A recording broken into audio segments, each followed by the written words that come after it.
Good morning, everybody, and welcome to the second in our series of FES Hot Topic webinars. Really pleased you've been able to join us today, and I'm really looking forward to hearing from our colleges that have taken part in an action research project around parental engagement for queers education. So with us today are Lucy Avery and Johnny Walker from SGS College Group, Jennifer Phillips from Bishop Auckland College, and Kate Roberts and Tim Williams from Learning Curve Group. So they'll be our panellists today, and I'm really pleased that we've been able to complete this action research and bring you this webinar today in collaboration with the AOC and supported by our funders, the Gatsby Foundation as well. Just before we start, I can't miss the opportunity to give a little advert for the third one of these, which will be coming up on the 18th of March. And we are going to share the sign up link for that with you in the chat shortly. And that's going to be all around using data to inform careers impact and future planning. And on that webinar, we'll be hearing from Priestley College and their senior leadership team. Okay, enough of the adverts. I'm going to pass over to Nina, who is going to be hosting today's webinar. Thank you so much, Alison. Yeah, it's been a real pleasure to support the CEC and, of course, the three providers who've been involved in the Action Research Project to deliver their work on parental engagement. So what I'd like to do is just give a bit of context around parental engagement and why it's really important, as you all will know, a little bit of context of the projects and some of the kind of key trends coming out of the projects. And then what we'll do is we'll have a Q&A session with those providers who delivered the projects and worked on parental engagement and improving their provision in this area. I have a few questions that I'm going to put to the providers, but of course, please do pop some questions in the chat. So if there's anything you want clarification around, anything you'd like a little bit more information on, pop it in the chat and we'll try and pick it up for you as best as possible. So I'm going to share my screen. I've got a few slides to share just to kind of get us into thinking around parental engagement. So bear with me a moment. Hopefully this will come through. Okay, hopefully you can see that. If someone could give me a thumbs up or a nod or a yes, that's fine. Nina. Okay, excellent. Thank you. Always got to double check, haven't you? So so as I said, this webinar is to share some of the thinking and insights emerging from the three action research projects that were undertaken within the FE sector on parental engagement. So these projects were commissioned by the CEC alongside funding from the Gatsby Foundation, as Alison has said. And it was felt that action research would be a really powerful approach to take to explore parental engagement. And you know that we've had previous action research projects as well. We know that action research really does promote innovation and improvement because it is about day-to-day practice and day-to-day reflections. It's about what everyone is doing all the time, but becoming a little bit more focused on what the challenges are and being able to find solutions to some of those kind of problems and issues that crop up on a regular basis. It's also really important because it reflects a localized context, and learnings, importantly, are from the sector and then can be for the sector. So it feels very, very real. And of course, it looks at, what is achievable and sometimes as well, what is not achievable and what is more difficult. And it gets you a sense of timescales and how important it is to kind of map out a framework for anything that you're trying to introduce. So as I said, there was a small amount of funding available for these projects. But really, it was to support the administration of the action research. And it was about providers sort of using the resources that they've got in place already to ensure that anything that was kind of set up could be sustained and fully integrated into everyday practice. So overall, the project was at a broadest level was kind of aiming to empower careers teams, but also the importance of bringing in wider organisations as a whole to specifically support parental engagement. The project was designed to support the development of strategies and approaches to improve the effectiveness of careers work and the quality of careers education, but again, with that lens of parental engagement. And then importantly, it's about sharing best practice, which is why we're here today and why the work has been pulled into a report for everyone to have a look at. So overall, the projects that when we put out to engage people's interest in the project, they had to kind of come back with us and show that they were going to improve positive parental engagement to help young people that we work with navigate their career choices. It was important that there was a team approach within the project. Of course, it goes without saying that the needs of parents were met. And of course, it could be focused on particular groups of parents, particular groups of students, particular groups of parents. That it was progressive, that it was really building on work that was happening already. And that you could sort of share what could happen, and it could be replicated both within a college, within the setting itself, within an area, or even sort of nationally. So, which is why we're here, because you might be able to pick up areas that you would like to adapt for your own settings. So it was really important that it could be replicable. Apologies. So why parental engagement? We know that high quality parental engagement actively engages and equips all parents to understand how to use information. It considers the differing needs of parents at different stages of their child's education, and it remains really, really important in that post-16 space. And of course, as you're aware, it's become even more prominent in the Gatsby benchmarks. So in the revised Gatsby benchmark documents, it states that parents and carers are one of the biggest influences on young people's career decision making. And the benchmarks themselves aim to support organisations such as yourself to embed parent and carer engagement into planning and specify the need to share information with parents and carers and support them to use it with their children. So just to highlight the benchmarks, so it's explicitly stated in benchmarks 1, 2, and 8. I'm sure you're kind of familiar with all of these. So it's really about ensuring that, you know, any careers programming and information about personal guidance is published and it's communicated in a range of ways. So yes, on the website, but try to kind of open up communication around parental engagement as much as possible. And really importantly, that focus on evaluation and feedback from parents alongside other groups, including the students, of course, but you're using that kind of parental voice to help shape and embed a careers programme.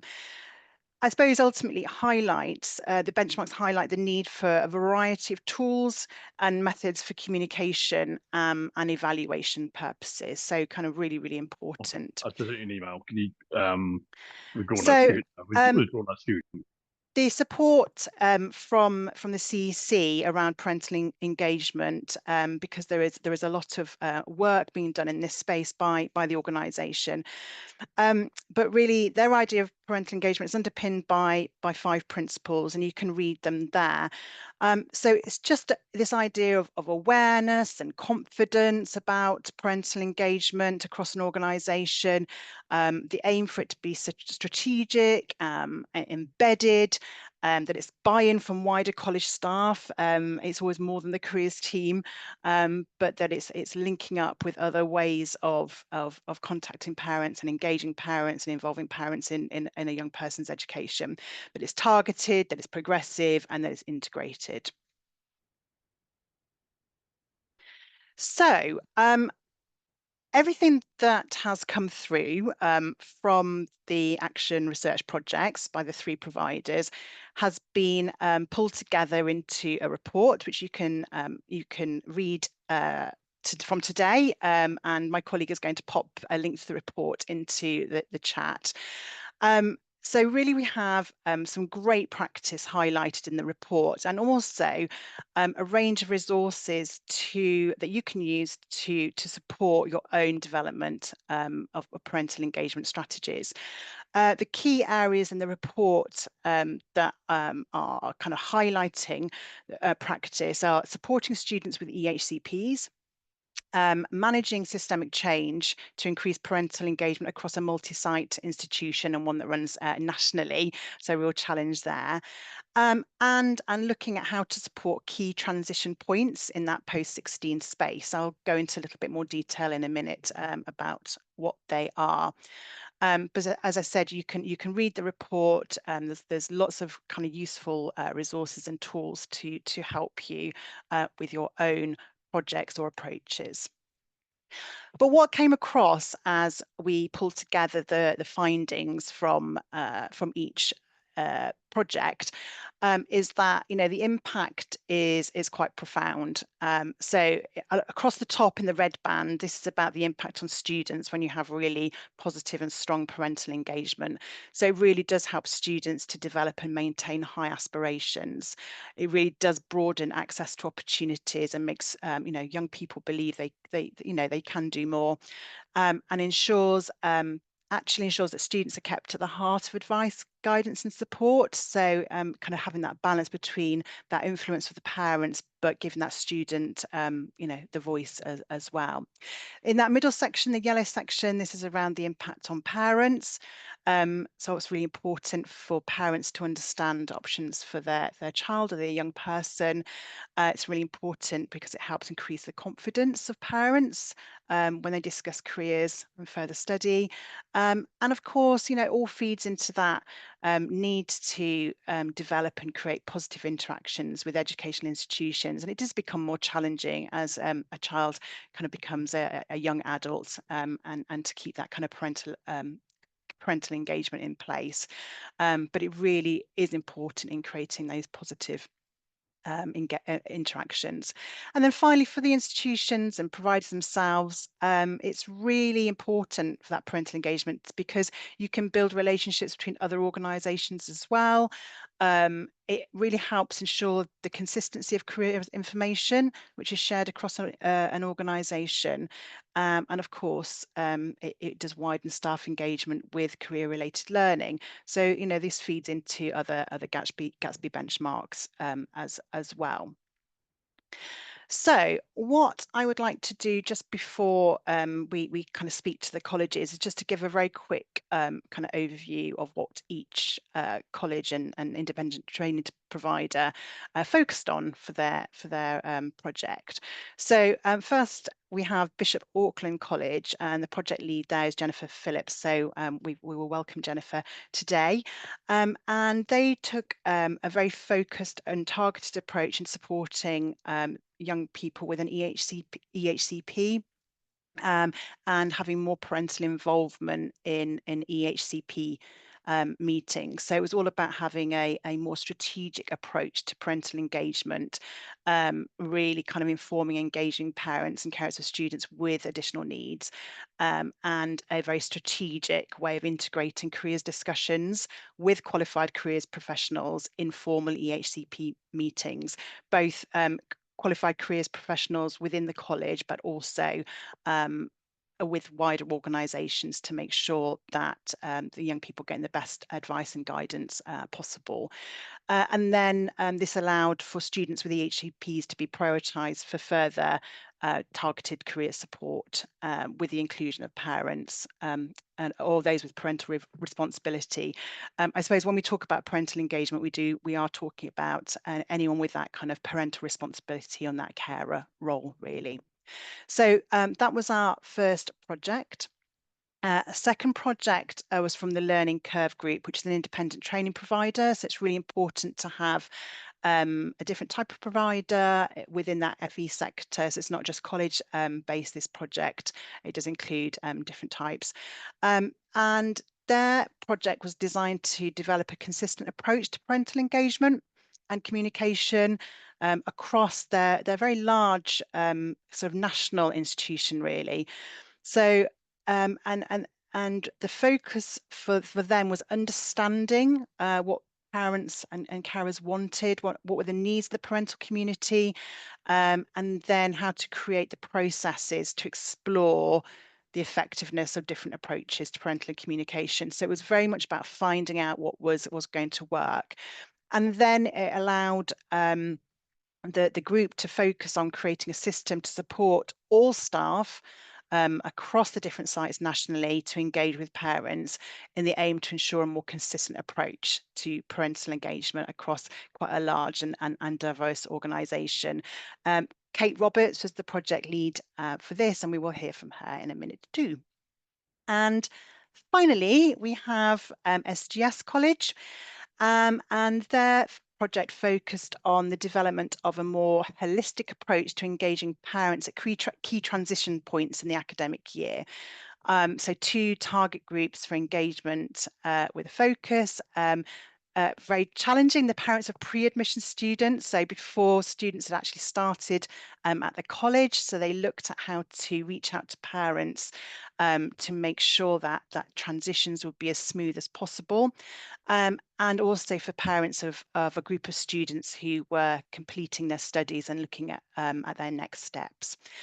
So this project focused on the development and delivery of parental forums with the focus of empowering parents and carers to develop the knowledge and confidence to have meaningful discussions around careers and the next steps.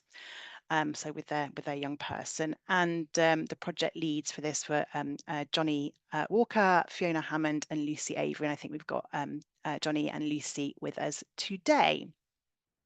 So we had 3 quite different projects, but all with quite a specific focus.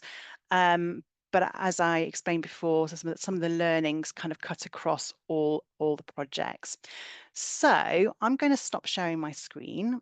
And what I'm going to do is to kind of reach out to our colleagues from the colleges and ask them some questions, because I think it's probably better that we hear it from them rather than from me. But of course, if you have any particular questions and you'd like to pop them in the chat as well, you're more than welcome. Or as I said, I've got a suite of questions that we can ask as well. But please do any clarifications, just pop them in the chat and we'll get to them. So if I could start with Jennifer, if that's okay. Could you, hi, do you think you could explain to us why you focused on that group of students and your EHCP students, and what did you feel the overall aims of your project really? So as Nina said, the key focus area for the project was a group of students with educational healthcare plans, and what we were trying to do was really sort of achieve a radical step change in our positive destination data and outcomes for our students. So as part of a new career strategic plan that I completed initially, I had 5 key principles. And one of those principles was to increase student and parent carer awareness of labour market information. And as I said, sort of placing a strong focus on the positive destinations of our students. One thing that had come through in previous research that I'd done had showed that parent and carers had little knowledge of the careers landscape and emerging jobs. So while some parental engagement was taking place in the college, it was recognised really that a more progressive approach needed to take place. At the time of the project, which was sort of in the springtime, we had 30 EHCP reviews to complete. So we have 70 students in mainstream. So I decided to sort of focus on that group of students and those parenting carers. And what we did was we decided that we, as a careers team, that we would actually attend the EHCP reviews. So we could work with the parent and carers. And then following from that, we then invited them to the career one-to-one appointments with the qualified team that I have here, the progression coaches. And they find it, yeah, it was, you know, I was a little like unsure, it's like, oh, will they actually attend the parent and carers? But it was such a positive experience. And now continuing into the new academic year, it's full blown. The project is just really, you know, it's really taken off, and we, you know, it's completely embedded in the culture of the college now. So all parent and carers are invited to the careers appointments once the EHCP reviews have taken place. So yes. Thank you. It was really kind of great to kind of hear that initial kind of focus on the project. And Kate, could I ask the same question to you from your perspective as an independent training provider? You know, so what your focus was and your overall aims. Yeah, definitely. Morning, everybody. Yeah, so myself and Tim, we started working together. Tim is our Director of Student Services, and that sort of kicked off about sort of 15, 16 months ago. And as part of that, we decided to try and sort of look at careers as a whole across our large organisation. We then did a bit of Gatsby benchmark work, and we realised that this was definitely something that we knew was happening, but we couldn't prove it. So again, with such a large organisation, we could see stuff that was coming out through social media for parental engagement. We knew through certain bits of paperwork that it was happening and parents were involved, but we couldn't kind of see that from a higher level strategic point of view. So we did want to make sure that if it's happening, it's happening correctly, and therefore increasing the consistency across there. We are a systems-based sort of organization. We love our systems and we love our spreadsheets, but this idea of making sure that we have a very robust system in place for our parental engagement. But mainly part of it was because we're such a different kind of provider, I suppose, is looking at what the preference of the parents were. I am a parent myself, and I've been used to all the apps and the pings and everything coming through. I know exactly what my children are doing. They're under 16. There seems to be this kind of disparity as soon as they turn 16. So we wanted to reach out to our parent body and just sort of say, how would you like us to kind of communicate in terms of those preferences? So we kind of developed a range of stuff in terms of how we communicate with our parents, which I don't know if you want me to go into detail now, but then we also, again, I can't be in every single institution, every single academy, every single place in the country. I wish I could sometimes. So we really focused on also developing our staff, making sure they felt empowered, they could feel confident in talking to parents, involving parents in terms of inviting them in for things like reviews, like Jen was talking about, and graduations and information events, as well as kind of reaching those ones that maybe sort of don't come into each and every academy. So we did things like newsletters, we've got the website. So yeah, it was kind of that idea of really making sure our staff have the information, had the training, but also know where to refer, because nobody knows everything. So that idea of, yes, we can empower you, but do you know then when to refer back up as well? Tim normally kind of chips in as well. So yeah, maybe. Thanks, Kate. We'll pick up a little bit more in the detail in a minute about the kind of specific activities you undertook to prepare for your project. Can you just give, just because you're a national organisation, can you just give us a sense of the kind of numbers that you're dealing with kind of nationally? Oh, you're going to test me now. Well, Tim's the data guy. Yeah. So you are around the country, aren't you? You're Yeah. not based in one particular area. You want to take that one, Tim? Yeah, we've got over 60 different locations throughout the UK. So what we really wanted to do was have a consistent approach. We know that localized, there was lots of fantastic stuff going on. But what we could do to support that, I think, is what Kate and myself wanted to do. As Kate said, she's only one person. She can't get across 60 odd different locations. So having careers champions in different locations being driven and supported then by Kate and the systems, so that everything should be organic as it happens. You know, we should be collecting all this great stuff as and when it happens. So having a systems thinking approach pretty much should drive things without people thinking they're doing the day-to-day operations through the careers programs. And then it's just the recording and the information going to the right people, and the parents having access to that was the key thing for us. So visibility, I suppose, and transparency. You can tell by Tim's accent that we literally are from Sunderland all the way down to the south coast, and we are east and west as well. So Brilliant. We're very widespread. Thank you. As I said, we'll pick up on those kind of exact details of the projects in a minute. But if I could go to SGS College about kind of why you chose your particular area of those transition points to focus on, why was that important for you? Great, thanks everybody, and welcome from Bristol, where we have a college with about 4,000 full-time learners. Lucy, myself and 6 other career practitioners live, eat and breathe Gatsby. So we knew that the parental engagement aspect was something that was incredibly important, but actually hadn't come into the Gatsby framework as much as we all would like to. So we sort of jumped on this really as a project. And we really wanted to, I think the best way to describe it, we wanted our parents to become more of our critical friends, more of the team of folks who provided careers advice and part of guidance to their own young people. So what we did was we felt that 2 of the key areas that parents, possibly as they come into the post-16 realm, kind of let off the reins a little bit. They're leaving school and they've been in school for 5 years, they're young people. And as they come into college, there's often a little bit of a distance.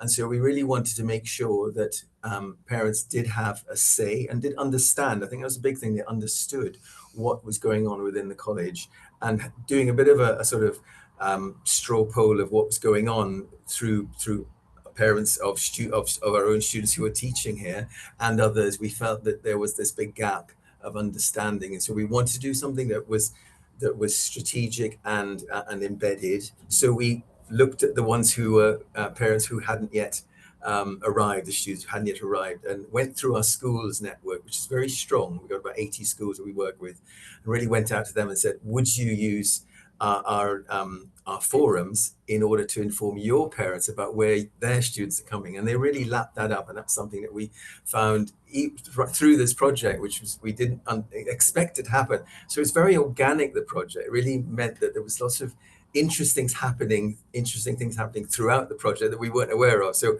that was really quite exciting. So we went for the parents of students who had not yet arrived, and also we had, as part of our project plan, was that those who are leaving, the students who are about to leave in the next year, again, they were going into big wild west of the open world. We wanted to make sure the parents had that understanding of what was out there. So we can go into a bit later on as how we did it, but those were the 2 areas that we felt were really important.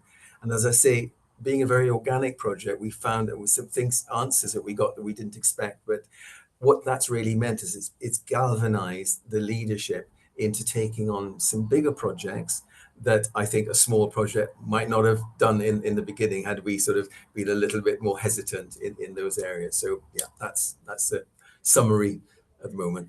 Thank you.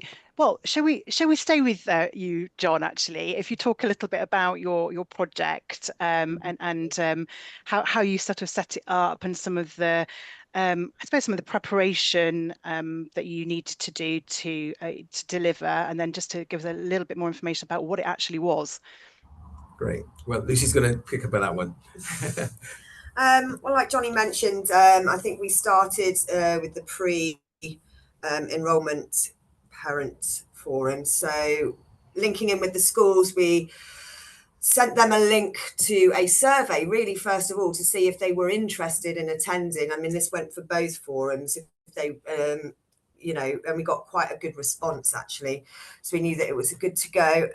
From there, we sent a survey really wanting the parents to have the ownership as they are coming in. They will be a stakeholder of what they wanted to know rather than us sort of just thinking what they wanted to know. So really met their needs and went through, and that's what we then planned to put into those forums.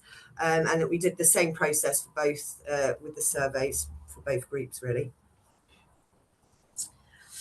And what did your forums actually look like? How were they organised? And what decisions did you have to make around when you were running those? So some of the kind of pragmatics of it.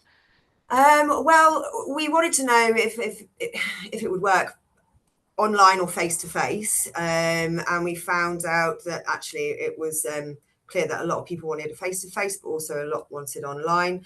So we embarked on a new way of presenting, a hybrid scheme where we were face to face and online. So that was quite an interesting learning curve. Thankfully, we had the tech crew, the Digi crew on our side with that one. And it was just really coming together and with our pockets of expertise as designing, I guess, the forums and the presentations of what the parents wanted. And it was just, they just we invited them to come along however they wanted to. We obviously did little before knowledge, wanted to know what their knowledge was before and knowledge after. So we were, there was a little bit of distance travelled, which we could see immediately from those forums as well. I don't know if there's anything else you wanted to add with that, John. Yeah, I think one of the great things we saw was how parents wanted to stay on. It was 6 till 7 in the evening. We chose that because we felt that was a time when football wasn't on. They'd eaten their tea. We had to think of those really practical things. And overall, between the two forums, we had just over 100 parents come in, which is not a massive amount, but at least it was significant because of the data we gained from that. And I think the gravitas we got them at to take it back to the senior leadership team to say, let's do more of this. And so we've embedded it for this summer and next October.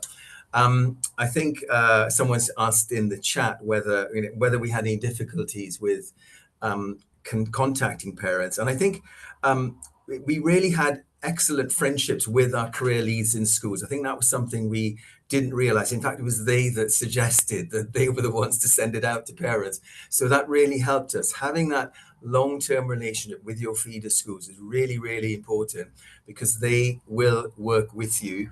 If something is win-win, they will work with you. We're not robber barons. We're not trying to grab their students. We want them to be the right people in the right place. And so I think that really helped to get that response. Again, we sent it out to 16 schools of the 80. We went to close by because we wanted to make sure that parents could come to us because we have a vast range of up to about 60 miles away the students come into. So I think we would have loved to have had more parents, but at the fact that everyone who said they were coming did come. And they stayed the course of the hour, and those who came on into the situation actually into the room stayed on with us for about 45 minutes afterwards. So I think we did feel that this is something that we can do more of, and there was no pushback from parents because they knew the schools already that were contacting them.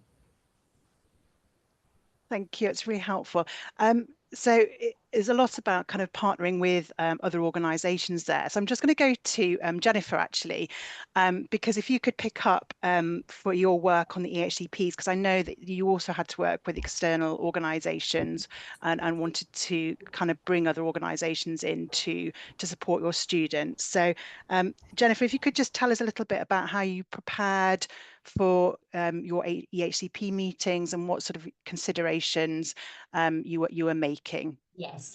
So basically, once the EHCP review had taken place, it was then identified sort of if students were going to be progressing with us, if they were leaving with us, and at the point where a student would be moving on from our college, then that was when we did involve external providers. So what we did for the project and what we've continued to do now is that we actually invite external providers into the college for the meetings as well, the career meetings. So essentially we have our careers, our progression coach, our careers guidance professional, the parent carers are invited in, the student, and then external providers. So, and that was, we felt it was really important so they could actually, give an overview of the options available as well as ourselves. And it was really sort of, we sort of timed these, the meetings around sort of family and work commitments with the parent care. So it was all very central around the parent carer and student. So yeah, it was, and what we were trying to do was we found we had to develop relationships with families, especially who are facing barriers. Our college is in quite a deprived area.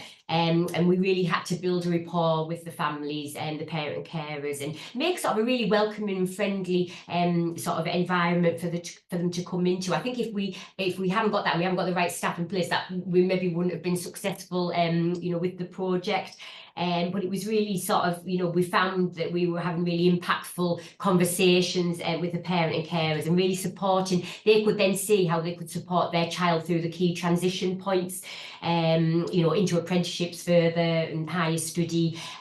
So it was really important, the feedback we got. So how we did it was we had the EHCP reviews. We then made the careers guidance meetings, invited external providers in to discuss other options. And then what we did following that, we sent surveys out. So this was to the students, the parent and carers, staff in college, and also the external partners that we were working with. And the feedback again from the partners as well was, they found it so beneficial that they could come in and speak to the parent care as well, which sometimes they don't always get that option, and parent carers sometimes don't know who to contact. So we're sort of, I think what we do, our model here at the college is that we sort of facilitate, mentor, and we advocate and broker opportunities for our students. So it's not just our process, it's not just that quick careers one-to-one appointment, then the leave college. We continue to support our students. So those families that we worked with have actually were back in touch with us over the summer and into the autumn term to let us know how things are progressing with their child once they'd left, which has been lovely. So that rapport has really been maintained, and they know that they can come back to us. The college is very much about the community, and they don't have to be students. So the ones who have moved on from us, and I think really the key thing was, again, we were looking at really supporting, and looking at the outcomes for our students. The students are at the heart of everything that we do. And what we found was that we had, for our full-time students, we had 93% move into positive known destinations, which was excellent. So a few years ago, we were sort of about 85%. And then for the students with high needs, so the students with the EHCPs, it was 94.9%, which was absolutely unbelievable. But it was the work that the student progression team were doing with the student and the parent carers, and right across college as well.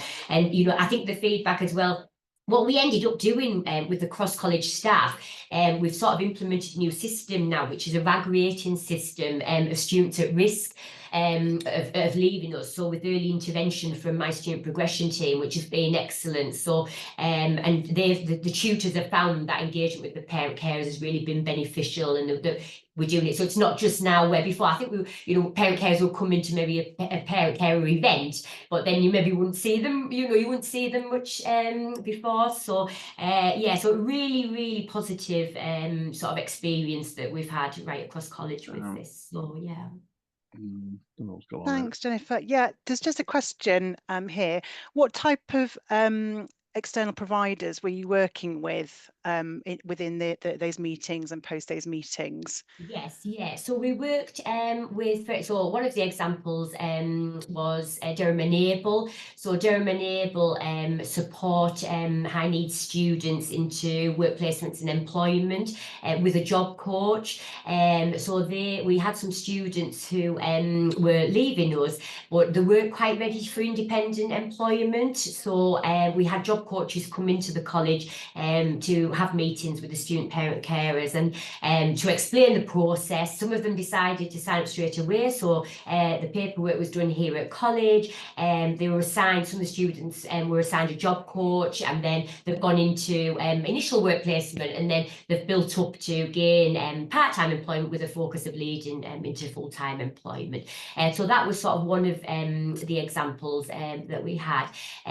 We also had sort of other organisations such as Bridge Creative, who come in and talk to our students. They support students with high needs who into a lot of event planning. They go to festivals, all sorts of different project work that they do. So we had students who were referred to them as well, and even other colleges as well. There's quite a lot of different organisations that we sort of tap into, really. Prince's Trust is another one that we've worked closely with as well. So sometimes some of the students aren't maybe quite ready for employment, so we sort of work very closely with the partner organisations to look at sort of that next step, and then we continue, as I say, to support with the students ready for employment. So yeah, so a wide range really of different companies that are coming in, and we do also now invite the employers in as well. So we have employers who come in and actually interview at college, where before, again, students would just be applying and then sent off to for their interviews, but we've done it the other way now for educational healthcare students. So and the employers, they've really taken that on board, which has been fantastic. So yes, yeah. So in a way, it was about facilitating as well, getting the parents to be able to engage with other organisations. So that kind of world beyond the college to encourage that transition. Definitely, yeah. The feedback from the parent carers was they just didn't, they didn't know of these organisations that were there to support their child, once they were leaving college. And just looking at the options and really helping, supporting. It was I think one way to describe it was the experience we had was we were educating the parent and carers as well as the young people, and that was I think the career landscape changes so much and so quickly, and the future of jobs now is very it's going to be very different to what the families are aware of at the moment, with green skills and green jobs and the changing world. So there's a lot of work still to do, though, with the labour market information that we're providing. So that's still something that we need to continue with, because it's changing so much all the time. But yes, it was just a bit of an eye opener, I think, for some parent and carers. So yeah. Thanks, Jennifer. That's really, really helpful. So I'm going to go over to Kate now. So if you could pick up some of the specifics of your project and the work that you did to kind of build up that information that you were getting about sort of parent need, really, wasn't it? And then what that actually then fed into how you altered what you were doing. And I think also, because you do have a systems approach, some of those tools that you use to get to make sure there's that consistency across the organisation. So over to you, Kate, if that's all right. Yeah, of course. So I mentioned that we went out to survey our parent body. So we did that through the contact details that we hold on our systems. We did actually use that opportunity to ask a couple of other questions around kind of, does your child or young person feel safe, for example? But a lot of it was around what would be your preferred method of communication, and do you speak to your young person about their kind of career options? So it was just trying to find out how best to engage with them, but also little bits around kind of how confident they feel in terms of having the conversation with their young person.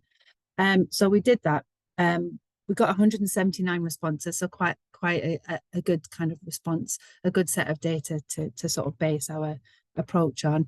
The majority was email. straight away in terms of all the options in terms of preferred communication. Email was the preferred, with over 30% of those wanting that one.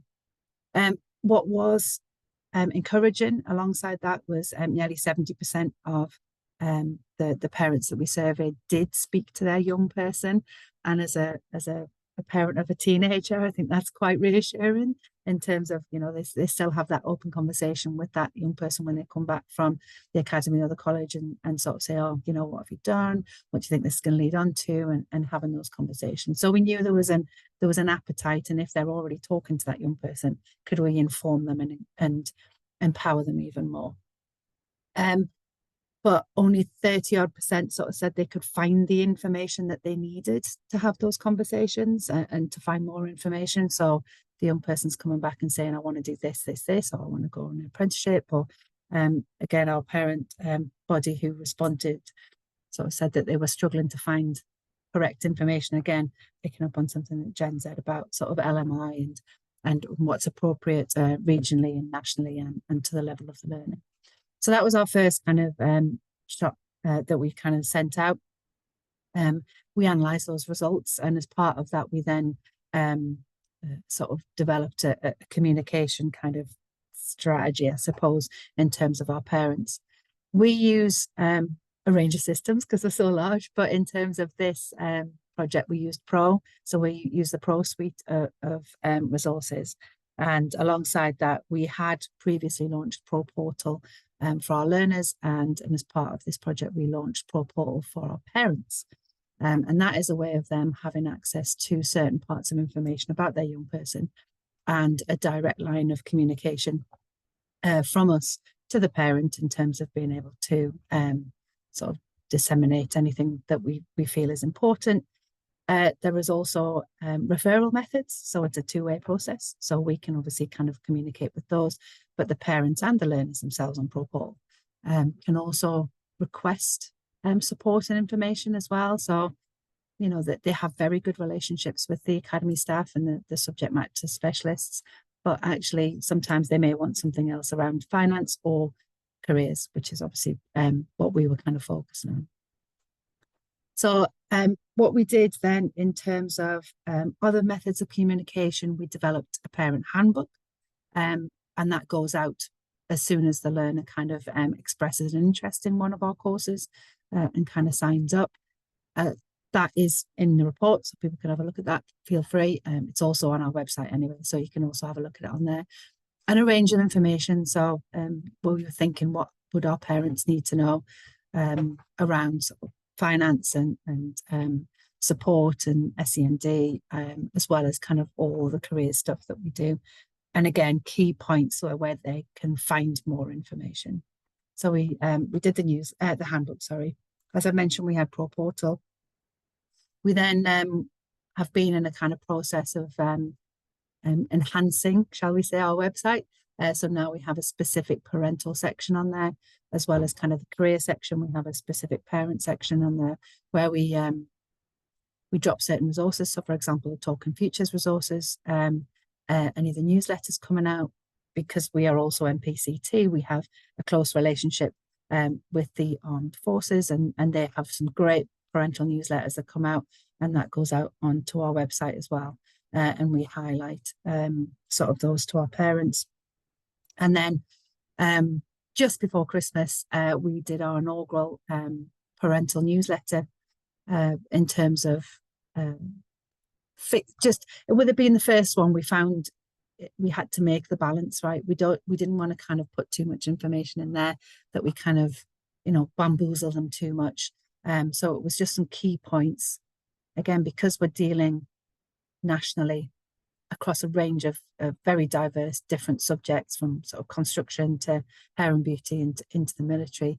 And we included things around sort of the send offer as well. So we didn't want to make it too much, but we needed to make it kind of the starting point of information. Again, contact details so they can then come back to us as well.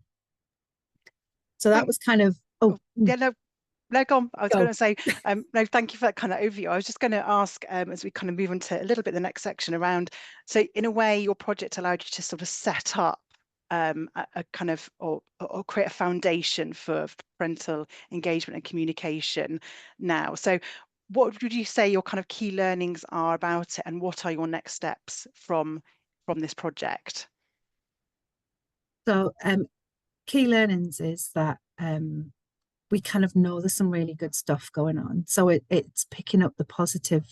You know, we see some great stuff on our social media that comes through internally and externally around parents being involved in graduations, for example, in some of our academies, and it's sharing that kind of across. So it's myself and Tim talk about carrots and sticks sometimes. It's not about kind of saying, particularly to staff, you have to do this. It's more about, look at what happens when you actually get parents involved and what a positive impact that can have on the young person and their kind of future choices, really, if we get that right. My key learnings are always do the quick wins first, plan. Again, I've mentioned we love a spreadsheet. We love an action plan, myself and Tim, and RAG rating and putting timescales on, because we've got so much other stuff going on that if we don't kind of keep that focus going, that we can kind of often kind of lose sight. I don't know if Tim wants to pop in with a kind of more high level sort of key outcomes, I suppose. I think one of the key things now is, now we've got the sort of, we've embedded this now. I think for us, we've got keeping in touch days starting in March for school leavers and new learners coming into the system. So we've now given a platform for all our academies to give this information to the parents, the learners, as and when they turn up in these keeping in touch days. What that will do then is drive up. So the brand new learners, the brand new intake starting will know no different. This will be a system that will be in place. Whereas I think this year, bringing things in while the year is in progress has been quite a challenge. So I think when you start afresh next term, so next academic year, it should be that much better than the uptake. The uptake at the moment from Portal for Parents is just over 50% at the moment, which we're quite happy at. It's a brand new system to get everybody on board. When you think most people, 30% of our parents surveyed only would like to be contacted by email, we've got 50% of engaged through email. So that's higher than what our percentage came back at. So I think we're quietly happy and content, I suppose, with that at the moment. But just bearing in mind that we'll continually drive this through heads of department meetings, giving the information back to the key drivers in the academies, and then sort of work through that then as well. My next focus is the continuation of the staff development. Anything for an easy life. Don't tell my boss I just said that. But that idea of empowering staff, I think, is massive, because we have such a large organisation, new staff arriving all the time. The changing world of work is just absolutely crazy. And making sure that the staff also feel empowered to have these discussions with parents. That's definitely something that's kind of a big thing of me moving forward as well. Brilliant, thank you. And I think that probably links quite nicely to some of the work that you and some of the findings that you found, John, at SGS around that, you know, getting other staff in the college involved in those kind of careers conversations, and it started something for you, I understand, around that staff engagement. So if you could pick up on that would be really helpful. Absolutely. So as part of the deal, we did a survey of tutors just to find out, well, actually, be honest with us, what is your engagement with parents? We found that many of them, majority, were engaging with less than 50% of parents on a regular basis, which is the parents that you need to engage with. So having had, I think, the impact of what we had done, and to find that there's this really warm engagement from parents, we were able to go back to staff, keeping it really simple and saying, what about an overall newsletter, through digital newsletter from every department? And we have over 18 different specific departments, plus a large A-level centre, that would be very much focused on what you want to give to the parents, rather than a broad sort of general thing that our marketing department might send out, which would just not be read by many, unfortunately, because it wasn't relevant to everyone. And keeping it simple and saying, what about something that's 3 times a year or 5 times a year? And what would you like to put in it, so that each department had the ownership. But I think the big win is that we know, as someone said earlier on, of the constraints of time. And if we do something that is simple and say, well, we will put in the careers information, our digital folk will put in the digital information that is relevant to parents. You put in all those departmental rich things like how well we're doing, or when the next whatever's coming up that we want parents help to help their students get on with.